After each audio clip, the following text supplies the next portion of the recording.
And அதுல வந்து நமக்கு இருக்கிற அந்த 4 மேட்ச்ல ஒரு ஹோமு ஒரு அவே, திரும்ப ஒரு ஹோமு திரும்ப ஒரு அவே, முடிக்கும் போது அவேல முடிக்கணும்.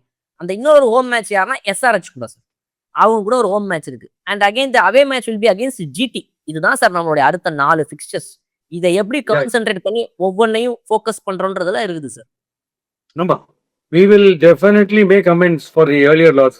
எனக்கு அதான் தோணுது. Because bowling is getting right on top. The remaining teams which are about to face us will be totally worried and anxious about அகில் ஹுசைன், குர்ஜப்னீத்லாம் பிரமாதம் போடுறது. குர்ஜப்னீத் வந்து அவரோட ஹைட்டை யூஸ் பண்ணி லைன் அண்ட்லாம் அப்படி ப்ராக்டிஸ் பண்றாரு போகுது. தேவையில்லாத வைடு லூஸ் பால்லாம் ரொம்ப போடுறது இல்லை. அவங்க அடிக்கிறாங்க, 6 அடிச்சாங்க. அப்போ கூட அவங்களுடைய கிளாஸ் தான் அதை அடிச்சது, தவிர இவர் பேடா போடுறது இல்லை. நான் பார்த்தேன். ஸோ முதல் மேட்ச் எப்படி போட்டாரோ பிளஸ் ஓவர் டர்ன் வேற மெனசிங்கா போட்டுருக்காரு போலிங்க. அகில் ஹுசைன் போடுற லெஃப்ட் ஆர்ம் ஸ்பின்னை வந்து அடிக்க முடியாம டென்ஷன்ல 100 தப்பாடுறாங்க. 100 லெஃப்ட் ஆர்ம் ஃபேனாமேனோ கூகுளியான்னு தெரியாம ஆடுறாங்க. செமத்தியா கம்போஜ் ஆஃப்கோர்ஸ் சேவியர் இந்த end overs. So 5 bowler top class set ஆயிடுவாரு. ரொம்ப ரொம்ப பயங்கர பேஸ்லாம் இல்லாத ஒருத்தர் தான் ஃபாஸ்டா போடுறாரு. மீது எல்லாரும் அக்யூரேசியில பிரமாதமா போடுறாங்க. அதுதான் fantastic. Akhil Hussain is accurate, Gurjapneet is accurate, Kamboj ஒரே லைன் போடுற ஒரே லைனு.